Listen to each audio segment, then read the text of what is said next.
Barayakita.com. Barayakita.com. Bismillahirrahmanirrahim. Assalamualaikum warahmatullahi wabarakatuh. Waalaikumsalam warahmatullahi wabarakatuh. Baraya, kita bersua kembali di kesempatan hari ini ada bincang inspiratif untuk Anda. Tentunya kita bersama saya Andreas Medi dan narasumber kita di kesempatan hari ini akan berbincang untuk Anda barayakita.com dan tentunya juga lewat audio streaming Radio Baraya. Acara ini disupport oleh rekan kami yaitu CV Arkis Desain Interior dan PT Jabar Maya Internet Solution. Oke, Baraya, mudah-mudahan apa yang akan kami sampaikan bisa bermanfaat untuk Anda semua. Dan ada pun nanti untuk pertanyaan lebih lanjut bisa sampaikan di media sosial kami lewat Instagram ataupun Facebook yang bisa Anda lihat dan Anda tonton saat ini. Baik Baraya, di kesempatan hari ini sungguh menyenangkan sekali saya diterima dengan hangat ya oleh narasumber kita dari Dinas Koperasi UKM Usaha Kecil Menengah Kabupaten Bandung Barat. Kita langsung nih bertemu dengan narasumber kita. Izin Bapak, ini ada Bapak Kadis Dr. Andes Ade Sudiana. Assalamualaikum. Sehat Bapak ya? Semangat Pak ya, karena saya banyak sekali kesibukan di kesempatan hari ini. Baik, terima kasih Pak Adi sudah menyambut kami di sini. Kemudian di sebelah Bapak ada Kepala Bidang Koperasi Bapak Taruna Saputra. Damang Pak Taruna. Ini asli Bandung Pak Taruna? Asli Sumedang.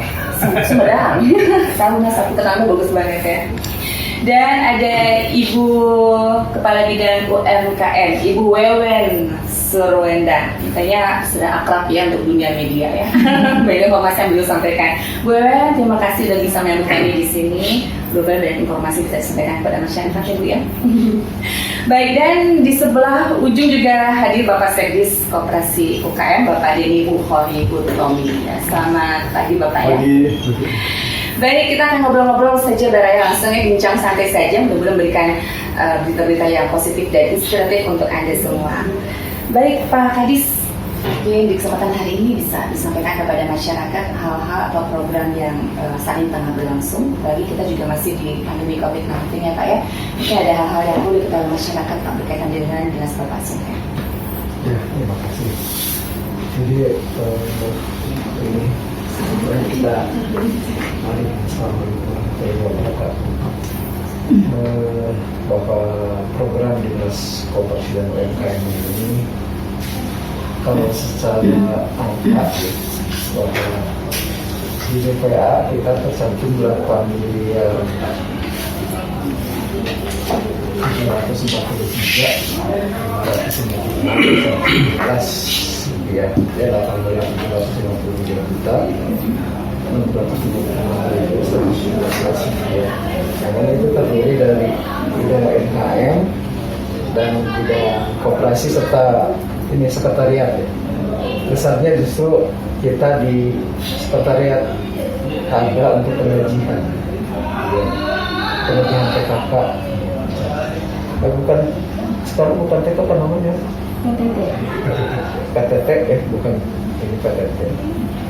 Yang mana dalam program yang sudah berjalan itu udah ada beberapa ya, program atau kegiatan yang berjalan dan ini banyak juga yang dirasionalisasi karena dengan COVID ini ya. Jadi kita nih tinggal malingan saja ini gaji. Dari situ Pak ya? Ya, gaji saja. Bisa diminimalisir. Diminimalisir kita ini. Nah, untuk yang sudah berjalan tuh ada pembinaan ya, koperasi, terus juga UMKM juga sudah berjalan demikian. Dan juga ini ada yang belum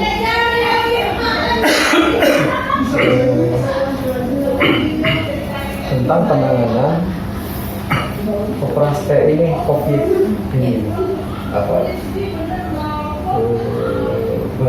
BPUM ya, BPUM namanya bantuan presiden usaha mikro yang seriusnya bahwa BPUM ini jatahnya itu 12 juta ya, 12 juta se-Indonesia. Kuotanya bukan itu ya, kuotanya 12 juta. Dan kita sudah kalau yang kirimkan ke sana tuh 25 jutaan ya. 39.000. 39 yang sudah. Iya. 39. Dan ini pun prosesnya nanti, jadi bukan kita mengajukan ke sana bakal dapat. Iya. Jadi kita mengajukan ke sana itu bagaimana nanti diverifikasi dari sana, ada yang misalnya ini betul dapat atau tidak, kita juga tidak tahu berapa banyaknya yang dapat. Jadi diajukan dulu Pak ya? Kita ini data ke sana. Jadi yang menentukan itu di sana. Jadi yang sudah ada ini dengan apa? Bank dengan apa? Itu nanti konsekuensinya akan ditentukan oleh pusat itu, karena mereka lebih tahu lagi sebelum data-datanya kita dikirimkan sedemikian rupa ya. Iya. Dan untuk koperasi UMKM juga yang akan datang dilaksanakan itu ya, yang itu dari pusat juga. Kalau ini 46 ya dari ini koperasi, untuk UMKM 25 ya tuh 30 orang. Dan ini juga nanti dilaksanakan nggak tahu kapan ya, pokoknya minggu depan. Waktunya belum ditentukan, sesuaikan dengan anggaran.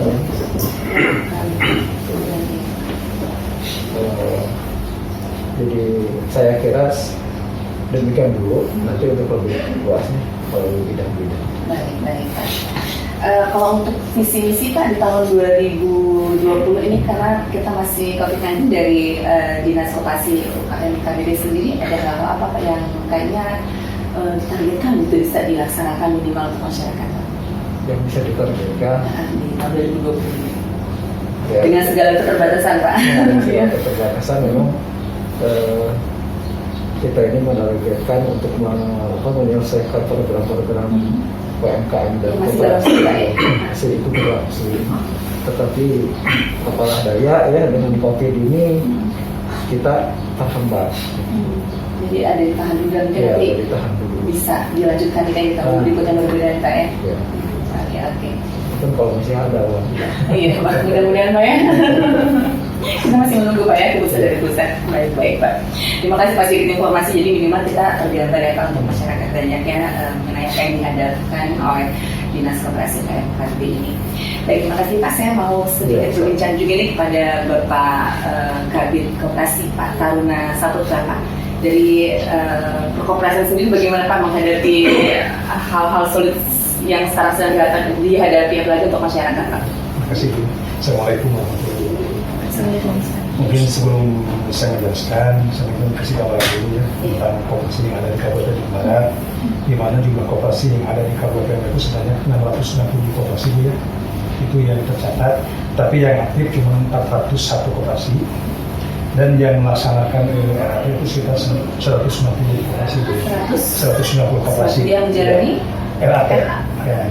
Terus yang dalam pengawasan oleh kementerian sebanyak 225 koperasi. Nah di sini bidang koperasi tertentu ya mendorong kepada masyarakat, di mana dengan adanya program advokasi untuk pendirian koperasi baru ya. Nah kebetulan kemarin sebelum COVID, saya juga kemarin ada 8 koperasi yang kebetulan itu yang dibiayai oleh APBD ya. Itu yang biaya sekitar 3.000 per koperasi, itu yang masuk di Taris ya.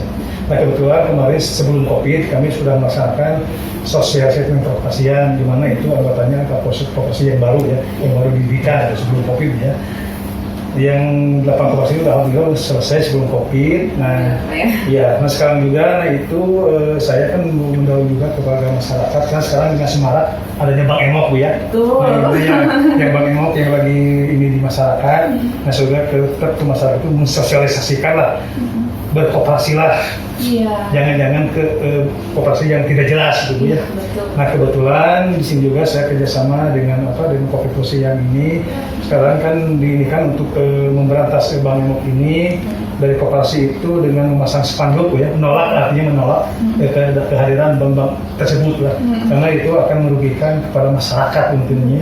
Nah contoh lah kayak kemarin Bu, kejadian pas COVID itu ada beberapa koperasi yang mengatasnamakan koperasi, ternyata itu bukan dari koperasi yang dibina oleh Kabupaten Bandung Barat, ternyata itu dari koperasi yang namanya Bank Emok Bu. Nah mereka itu kan dengan terlilit mungkin oleh cicilannya, ada yang ada yang 20 kali lagi, ada yang 15 kali lagi itu kan. Nah akhirnya mengadu ke sini ke kami ke dinas. Itu ada 8 kelompok. Nah saya tanya, ibu waktu pertama kali pinjam, ibu pernah dengan komunikasi dengan dinas? Tidak. Nah sekarang ibu koperasi bukan. Nah seperti itu. Nah mereka itu kalau udah kejadian seperti itu mengadu ke dinas, tapi kan dinas itu tidak tahu. Nah tapi kalau ada yang dari koperasi cabang, udah saya klarifikasikan ke koperasinya, itu udah clear. Bahkan koperasi juga udah ada keringanan Bu dengan adanya COVID ini. Nah dengan adanya COVID ini, alhamdulillah kalau secara kelembagaan di koperasi itu tidak terlalu signifikan, beda dengan di pelaku UMKM Bu ya. Tetap berjalan, cuman mungkin kalau di koperasi itu ada pembatasan dengan keringanan. Contoh, misalkan ada si A yang mengajukan pinjaman, misalkan 1 juta, itu cuma dikasih ya setengahnya, bukan 500.000. Terus itu juga cicilannya mungkin pokoknya itu penjelasannya nanti ditangguhkan, seperti itu Bu. Nah kalau secara kelembagaan juga tidak ada yang kena begitu dampak, tapi kalau mungkin secara anggota mungkin karena ada yang kena dampak juga. Itu mungkin dulu sementara yang bisa jelaskan. Terima kasih. Assalamualaikum warahmatullahi wabarakatuh. Waalaikumsalam warahmatullahi wabarakatuh. Terima kasih Pak Taruh. Kami memang juga kita jadi tahu ya Pak ya sekarang dari pihak koperasi itu seperti apa ya, dan ternyata banyak hal yang bisa dimanfaatkan oleh masyarakat ya dari dinas koperasi UMKM ini, asal banyak komunikasi aja ke dinas ya. Dan mungkin jadi nggak akan terkena lagi tipuan-tipuan yang ada di masyarakat ya Pak ya, karena banyak Pak ya korbannya Pak ya. Banyak sekali. Jangan ada juga nih Pak ya kena korban dari Bank Emok. Baik, terima kasih Pak Taruh, nanti kita lanjut lagi ya. Sekarang saya mau ke Bu Wewen, Pak Bidang UMKM, Bu Wewen Surwenda. Kayaknya salah lagi jadi primadona ya, banyak yang nyari mau kemana, mau ke UMKM. Nanti siapa mau dinas UMKM? Tadi saya dari depan banyak sekali. Ini mau kemana? Bukan saya. Dikira pegawai. Oke, Bu bisa jelaskan dari seksi ibu ya, bidang ibu ya UMKM seperti apa sekarang biar kami bisa sampaikan kepada masyarakat. Silakan. Terima kasih. Assalamualaikum warahmatullahi wabarakatuh. Mungkin saya berawal dulu dari Januari ya, karena Januari belum terkena COVID. Kita masih berjalan lancar, kita membina UMKM seperti biasa. Ada pembinaan, ada kemitraan, ada pemasaran. Itu sudah berjalan sampai dengan Maret kalau nggak salah. Kondisi pada saat itu UMKM yang tercatat di kita ada 20.000 kurang lebih by address. Meskipun masih banyak yang belum kita punya datanya karena keterbatasan kita dalam pendataan. Nah kemudian pas terjadi COVID, UMKM yang tadinya sudah naik kelas menjadi usaha kecil, kita kan tugas kita membina para pelaku usaha mikro yang paling banyak di KBB itu. Kalau kita tadi yang komposisi 20.000 itu 12.000-nya ada di usaha mikro. Ketika terjadi COVID-19 ini yang terdampak bukan hanya pelaku usaha mikro, semua terdampak. Kecil, menengah juga sama pada menjerit. Apalagi mikro yang sudah katakanlah yang selama ini tidak pernah terdampak, walaupun moneter gitu ya. Tapi karena mereka di bawah, ya sangat bawah sekali yang sangat terkena dampak. Kita di awal April sudah melihat teriak-teriak mereka. Ibu, omset saya menurun, ibu penjualan saya sekarang nol, tidak ada penjualan. Apalagi ketika ditutup tempat-tempat objek wisata, karena mereka banyak yang mencari nafkah di sana, menyimpan produknya maupun mereka berjualan di sana. Kemudian atas perintah Pak Bupati segera didata UMKM yang terkena dampak, yang tadinya mau ada diarahkan kepada pembelian sama dengan BLT lah, sembako gitu. Itu juga sudah alhamdulillah tertangani. Kalau yang itu Kemudian ternyata bagi UMKM itu tidak hanya cukup untuk kebutuhan sembako makannya, tapi bagaimana memulihkan ekonomi mereka. Akhirnya saat yang ditunggu-tunggu itu kemarin Agustus baru datang dari Kementerian Koperasi UKM. Kita sudah mengumpulkan data itu dari Januari sebenarnya, dari Maret ya data itu. Tapi pada waktu itu saya data itu baru di 6.000 yang terkena dampak COVID. Kemudian ada instruksi atau perintah dari Kementerian Koperasi UKM bahwa kita harus mendata para pelaku usaha mikro dan ultra mikro yang memang sangat terdampak. Itu banyak sekali kriterianya. Kemudian kita data, kita buka link untuk informasi ke mereka langsung, karena pada saat itu pun Agustus kita gedung ini tidak boleh masuk kerja ya Pak Sekdes, WFH semua. Nah akhirnya kami lapor ke Pak Bupati, Bapak ini ada instruksi atau perintah dari Kementerian Koperasi UKM bagaimana saya harus menginformasikan kepada masyarakat. Saya punya inisiatif buka broadcast lewat link kita di dinas. Izin dulu ke Pak Bupati, izin Pak Sekda, akhirnya saya harus sebarluaskan itu informasi. Ternyata tidak semua para pelaku usaha itu punya handphone yang Android. Belum semua. Iya, belum semua. Kemudian link itu saya sebarkan ke masyarakat dan saya sebarkan juga, infokan juga kepada kecamatan, kemudian kepada desa-desa untuk mengakomodir atau mengkolektif mereka data untuk mendapatkan bantuan. Ya. Kita sudah sampai dengan hari ini, kemarin Pak Kadis bilang 39 yang sudah kita setorkan ke pusat, itu kita bertahap, tahap 1, 2, 3 sampai 4. Ada tahap 4 ini sudah di 39.000 lebih yang kita setorkan. Iya. Yang sudah tersetorkan ya Bu. Sementara yang belum itu Ibu lihat sendiri tadi di luar masih banyak para pelaku usaha yang katanya Ibu saya sudah tidak terakomodir oleh desa. Karena desa kan memang kami awalnya sudah menutup sampai dengan Agustus.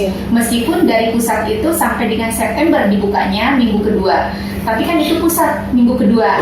Sementara kita yang mengolah data sangat banyak sekali. Di KBB itu ada 16 kecamatan, 165 desa yang harus kami akomodir. Dengan personil kita yang serba terbatas, kemudian peralatan juga komputer yang serba terbatas, dengan kalau memasukkan data puluhan ribu itu giganya itu nggak bisa buka-buka Bu. Sampai saya kemarin minta tolong ke Kominfo, minta tolong Kominfo dong, saya mau upload data kemudian mau kirim ke pusat. Bantuan Kominfo alhamdulillah terkirim sampai dengan 39.000 itu.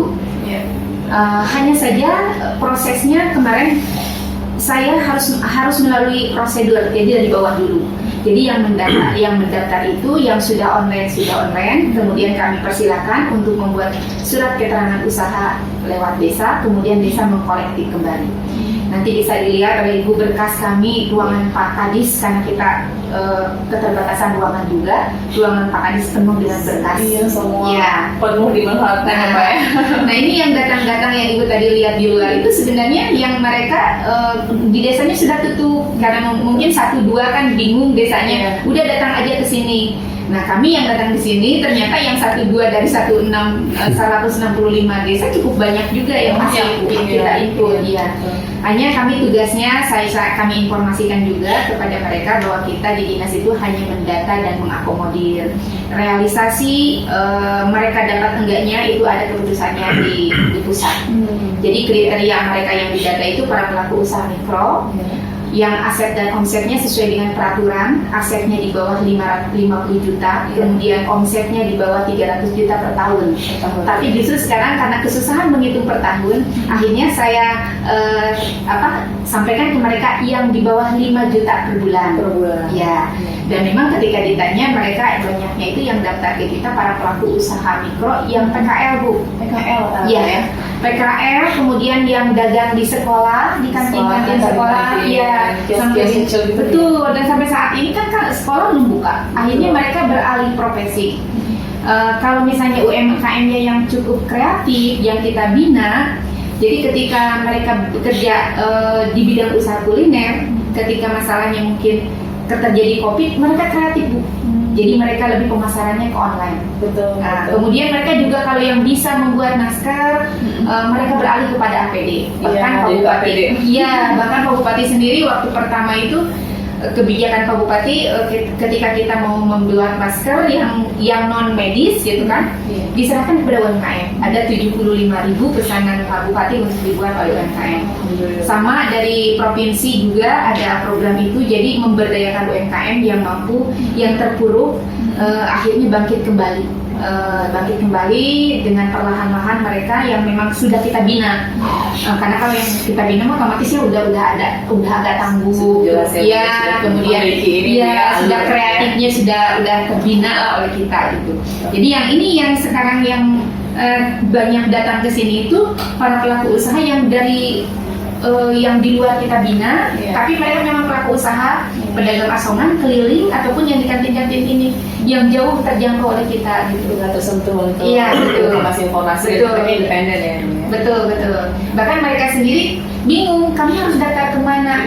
Akhirnya handphone saya itu sehari semalam bisa bunyi berkali-kali, kemudian WA itu bisa datang terus-terusan Bu, dan service iya, dan itu nomor telepon saya itu udah di mana-mana di masyarakat itu, sampai nanya, bukan hanya kepala desa yang nanya, tapi masyarakat yang nanya. Udah hafal gitu.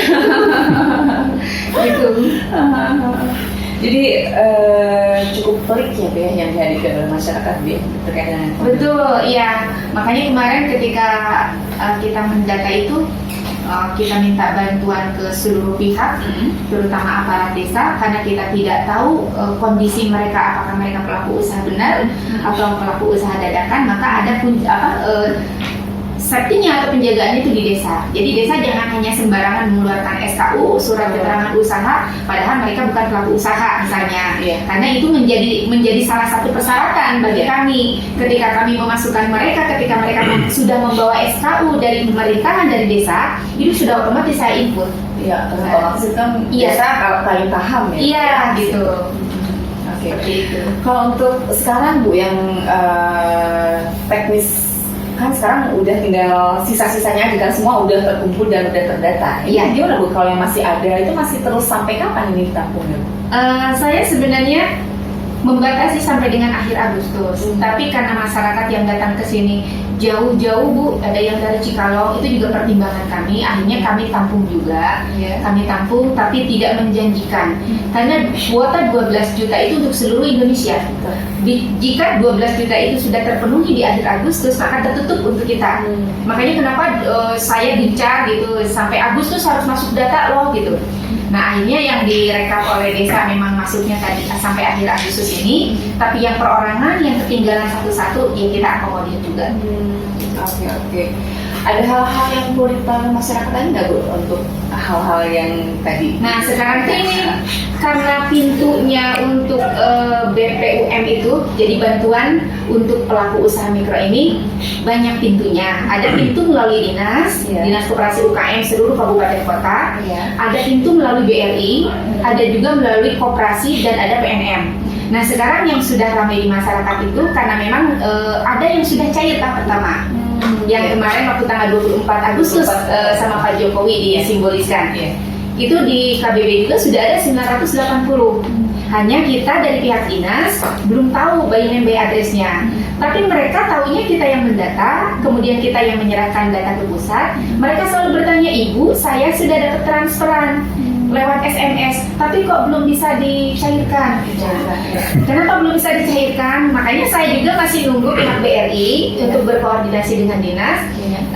Mana by name by address-nya gitu, mana SK dari pusatnya, biar disinkronkan antara data dari BRI dengan data dari UMKM. Kebetulan kemarin karena pihak BRI sebenarnya kemarin hari Jumat itu mau datang ke sini, tapi karena kita habis swab ya Pak Sekdis, kita belum bisa menerima tamu saat itu, jadi ditangguhkan dulu sama BRI. Oke, ya seperti itu untuk urusan teknis sekarang. Ya, cuma ini aja masyarakat jangan takutnya gitu. Ini momen ini dimanfaatkan oleh pihak-pihak yang tidak bertanggung jawab gitu. Ngasih SMS seperti yang BRI atau minta pungutan atau apapun, itu tidak ada pungutan sama sekali. Bila sudah ada transferan di SMS-nya, kalau minta pungutan abaikan. Kalau misalnya hanya memberitahukan Ibu ini dari BRI, misalnya ada persyaratan yang harus dilengkapi, itu harus konsultasi dulu dengan dinas. Mas sampai SMS penipuan ya? Iya, takutnya kena penipuan juga. Jadi harus hati-hati juga memberikan nomor pengirimnya. Betul, iya. Ngakunya dari BRI atau dari dinas Iya. UKM atau koperasi dari UKM, padahal Jadi kalau Iya, kalau iya. ada ujung-ujungnya, ibu harus setor dulu uang sekian, jangan percaya bahwa ini adalah bantuan dari dari pemerintah, itu murni bentuknya hibah, tidak ada pengembalian hibah itu, kemudian juga tidak ada potongan berapapun gitu. Oke. Kalau masyarakat yang pada kesempatan kali ini belum bisa menerima karena berbagai alasan, itu gimana Bu? Bisa mungkin ada kecewa, nah ini bisa Ibu kasih informasi Bu. Saya kan tadi disampaikan oleh Pak Kadis bahwa Dinas Koperasi UKM Kabupaten Kota itu hanya bertugas untuk mendata, menseleksi dan mendata, mengusulkan ke pusat. Ketika misalnya dari sekian ribu yang kita usulkan itu tidak semua terakomodir, barangkali kembali kepada kekuasaan di luar kekuasaan kita. Itu adalah satu yang menentukan pusat, kemudian rezeki dari Allah gitu. Jadi ada hal-hal yang perlu diketahui juga, Iya. masalah teknis, hal-hal yang mungkin nggak semua masyarakat mengerti itu Bu Iya, ya. betul. Mungkin ada ketidaklengkapan persyaratan, tidak memenuhi mungkin Bu ya. Nah ini juga patut dipahami oleh masyarakat juga Bu ya. Nah ini biasanya kalau yang seperti itu, ketika masyarakat itu memasukkan nomor induk kependudukan. Nah, jadi nomor induk kependudukan itu ada 16 digit. Iya. Dan tidak ada 40 angka di belakang 000. Itu banyak kemarin ketika kita data itu diakumulasikan semua dari awal sampai akhir, banyak yang menyerahkan NIK itu ada yang 15 digit, Iya. ada yang 16 digit tapi di belakangnya angkanya tidak hidup 000 gitu. Gitu, ya. Setelah dikonfirmasi ke Disduk emang tidak ada angka 00 gitu kan. Akhirnya saya konfirmasi ke yang bersangkutan karena ada nomor WA atau nomor handphone yang bisa dihubungi. Ada yang respon, artinya nomor teleponnya aktif, ada yang enggak. Kalau yang enggak ya otomatis saya delete, karena kan saya harus minta informasi ke siapa lagi. Betul. Gitu. Jadi mungkin bisa jadi karena kesalahan masyarakat juga ya yang mengisi tidak tepat. Ya, atau mereka sebenarnya dalam persyaratan itu kan bagi para pelaku usaha mikro yang sedang mengakses perkreditan ke perbankan, baik melalui KUR maupun KCR yang di Bank BJB ataupun yang anggaran APBD yang lewat perusahaan-perusahaan, itu kan tidak boleh ngajuin. Iya. Mereka memaksakan mengajukan. Iya. Nah itu kan kelihatan nanti Betul. dari SIKP, Sistem Informasi Kredit Program itu istilahnya. NIK-nya itu ternyata si A itu sudah punya utang, masih ada hutang ke BRI, itu sudah otomatis terdelete. Otomatis tidak memenuhi Iya. syarat ya, karena Iya. tidak boleh memiliki Betul. jalan.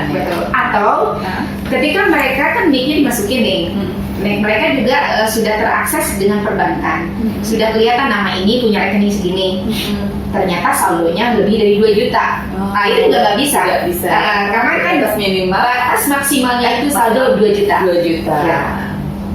Layak tuh. Jadi jangan ngaku yang punya saldonya di atas 2 juta, jangan ngaku-ngaku saya nggak punya saldo Bu, nanti ketahuan, disilang gitu lah. Itu dia nggak boleh bohong ya. Iya, atau misalnya dia pelaku usaha kecil nih, udah banyak asetnya, sudah bukan mikro lagi, maksain dah kabita ya, kabita ya pengen bantuan, bisa jadi doa gitu maksud saya. Udah maju malah turun nanti. Iya, usahanya. itu. Jangan plagiat. Tuh itu dia Pak ya. Tong Karo'oh ya, maksudnya Tong Karo'oh 2,4 juta. Iya, itu banyak orang yang Kasihan gitu kan ya, kasihan yang membutuhkan. Iya. Atau misalnya ngeliat itu ada PNS, ada TNI Polri misalnya, karena dia pelaku usaha misalnya, ikut daftar, udah otomatis nanti, oh ini kok PNS nggak bisa kan? Misalnya kan udah jelas ya, Iya. bisa ada. Iya. Masa sih tega-teganya yang udah data juga udah lah ya. Terus Kasihan dia pelaku usaha mikro dan usaha mikro itu. Bapak kameramennya jangan sampai gitu juga. Ibu sebenarnya dengan ada bantuan ini ya ke masyarakat bisa dibilang efektif nggak sih Bu? Sebenarnya kalau menurut saya cukup efektif, karena memang selama ini yang dibutuhkan mereka untuk membangkit kembali dari usahanya modal. Modal usaha. Mungkin uang 2,4 juta ini bagi pelaku usaha yang pedagang asongan ataupun pedagang kuliner yang keliling itu cukup berharga Bu. Itu sangat bermanfaat bagi mereka. Hanya nanti perlu mungkin ada semacam evaluasi, monitoring, apakah uang itu 2,4 juta itu dipakai untuk modal usaha atau dipakai konsumtif bagi mereka.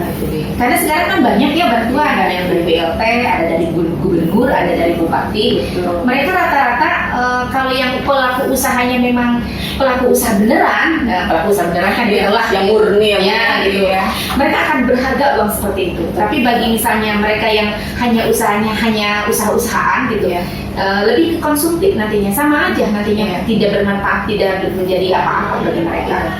Sebenarnya adalah sebuah utang ya Pak ya, yang diharapkan ya masyarakat mempergunakan semaksimal mungkin ya. Karena makanya ini ditujukan untuk usaha kecil menengah ya, betul memang mikro ya. Karena ini sangat dibutuhkan oleh mereka ya. Beda sama pelaku usaha yang udah kelas besar, KKP yang bawah segini mungkin nggak ada artinya ya. Dan itu untuk masyarakat yang mendapatkannya ya gunakan sesuai dengan jalurnya, posting yang diharapkan oleh pemerintah ditujukan yang apa, jangan sampai untuk konsumtif.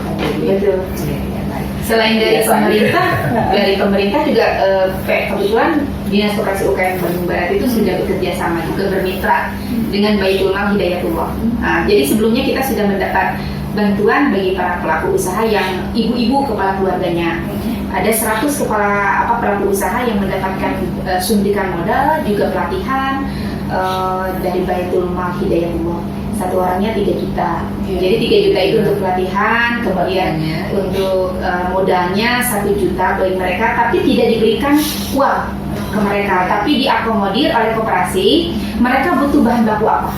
Jadi nanti uang itu bisa diambil ketika mereka butuh gitu di koperasi tersebut. Koperasi kebetulan kita punya koperasi para pelaku usaha mikro yang di dalamnya itu adalah koperasi Widaberi. Biasa ya Bu ya, jadi suatu terobosan Bu ya, yang benar-benar lebih tepat sasaran lagi Bu ya, karena nggak serta-merta uang cash ya kan. Kalau ya Bu uang di tangan Bu ya. Kalau yang nggak kuat ini Bu ya, kalau ini kan keterimanya langsung bayar rekening. Betul. Bayar rekening ke mereka, jadi kita juga susah untuk mengontrolnya. Bagaimana nanti mempergunakan uang tersebut mereka. Mudah-mudahan masyarakat sendiri bisa memfilter itu ya. Iya, insya Allah. Mudah-mudahan mereka sudah pada pintar ya. Mudah-mudahan, amin ya. Oke, dari Bapak Sekdis nih, dari tadi belum ngobrol nih Pak Sekdis Koperasi UKM Bapak Denny Bukhori Kutomi. Ada tambahan dong Pak ya. Betul ya. Silakan Pak Denny, ada tambahan mungkin bisa sampaikan kepada rakyat semua. Terima kasih. Assalamualaikum warahmatullahi wabarakatuh. Kemungkinan untuk sekretariat atau sekretaris tidak secara teknis, hanya sebagai kami selaku voksi, mungkin sebagai koordinatif. Mungkin untuk penambahannya mungkin satu dari UMKM mungkin kita punya validasi jumlah UMKM pelaku usaha. Intinya yang kemarin baru 20, sekarang sudah mencapai 35 ya. 39 bukan, hampir mencapai 40. Itu alhamdulillah, mungkin dari seluruh dari pelaku usaha semuanya itu tidak hal-hal yang seperti itu. Dan termasuk dengan bidang koperasi itu juga kita juga sudah mendapatkan informasi. Mungkin itu tambahan dari sekretariat karena kami selaku koordinatif. Terima kasih. Terima kasih Pak Denny ya. Baik, sebelum kita tutup bincang kita ini masih ada hal-hal informasi-informasi dan mungkin pesan-pesan untuk masyarakat banyak ya. Mungkin dari Pak Taruna dulu. Dari koperasi mungkin saya mendorong pada masyarakat khususnya ada di Kabupaten Barat, supaya berkooperasilah, jangan sampai terjebak oleh yang namanya bank atau bank keliling. Makanya saya selalu bersosialisasi ke masyarakat, tolonglah masuklah ke koperasi, ke gabungan dan koperasi yang ada di wilayahnya masing-masing. Jangan sampai kita terjebak oleh namanya bank keliling. Sebenarnya Pak, kenapa sih masyarakat suka banget ke bank emok gitu pada ke koperasi gitu Pak? Sebenarnya keluhan mereka apa sih sebenarnya? Kalau bank keliling mungkin sekarang ngobrol langsung kita kasih. Langsung uangnya cash kalau gitu ya? Kalau koperasi mungkin ada persyaratan dulunya, seperti itu mungkin. Jadi nggak mau ribet gitu ya? Betul. Padahal di akhirnya itu yang bisa menjebak oleh ke masyarakat itu sendiri. Contoh lah ya, ada di Cipeuni juga itu karena dia terlilit oleh bank keliling sampai dia mengakhiri hidupnya itu sampai bunuh diri itu. Sampai banyak yang bercerai itu gara-gara bank keliling. Sampai yang banyak harta benda yang disita juga gara-gara bank keliling. Maka mereka sekarang tolonglah bergabunglah dengan koperasi. Agar koperasi nggak ribet ya Pak, nggak terlalu rumit lah Pak sebenarnya kalau kita jalani aja Pak, persyaratannya nggak menyusahkan kan Pak? Enggak rumit. Nah makanya sekarang mendorong itu masyarakat Kalau misalkan ada yang mau bentuk koperasi baru, saya dorong Bu, sampai mendapatkan sertifikat iklan berbadan hukum. Nah yang belum berbadan hukum, saya dorong juga untuk bisa berbadan hukum dan bersertifikat BIK, itu Bu ya. Ya mudah-mudahan di tahun-tahun yang akan datang itu di Kabupaten Bandung Barat koperasi juga akan tumbuh dan berkembang. Nah yang udah berjalan supaya lebih berjalan lagi, yang baru supaya lagi berkembang lagi. Insyaallah, mudah-mudahan 2021 nanti Mudah-mudahan, Pak ya, mudah-mudahan, COVID-19 ini ya. bisa teratasi ya Pak Mudah-mudahan, ya. ya mudah-mudahan. Insyaallah. Dan sekarang juga banyak masyarakat yang ingin mendirikan koperasi, tapi jangan sampai melihat begini. Kalau dulu kan koperasi itu tidak bisa mendapat bantuan dari pemerintah. Sekarang kan dengan adanya perubahan BUMN bisa, tapi jangan sampai melihat ke bantuannya. Tapi justru koperasi itu harus bisa berdiri sendiri Bu. Sampai kapanpun, sampai gimana pun juga harus bisa maju berdiri sendiri. Jangan karena ada bantuan dari pemerintah. Itu yang saya harapkan. Bukan karena sekedar bantuan Nah, aja Pak. betul, itu. Tapi untuk kemajuan masyarakat Nah, kemudian hari ya Pak ya. Betul. Itu Terima kasih. yang bisa Menginspirasi Nah, sekali itu Pak. juga. Terima kasih. Bu Wewen, tambahan dong Bu, dan mungkin pesan-pesan untuk masyarakat. Saya berpesan pada pelaku usaha ya, pada para pelaku usaha baik mikro maupun kecil, jadilah UMKM yang tangguh, mandiri, dan kreatif. Jangan tergantung kepada bantuan yang 2,4, tapi itu bukan modal utama buat kita. Sebenarnya yang paling utama adalah kemauan dan keinginan untuk maju. Kemudian selalu berkreatif dan selalu inovatif. Cari inspirasi. Kemudian ketika misalnya offline kita susah, kembali ke online. Jadi pergunakan media sosial bukan hanya untuk chattingan, tapi pergunakan untuk promosi, untuk berjual beli transaksi di sana. Itu barangkali jadilah UMKM yang tangguh. Mantap banget, kasih aplaus dulu dong ya. Mantap nih Bu Wewen ya. Jadi harus ada keinginannya dari kita pelaku usaha yang tangguh begitu Baraya. Oke, Bapak Kadis izin dong minta sedikit closing statement untuk masyarakat. Pada intinya kepada masyarakat saya mengajak supaya bersadar diri. Untuk pertama untuk berkoperasi, kita sebagai pelaku UMKM kita lakukan dengan secara sadar ya. Terus tidak ada tujuan yang tidak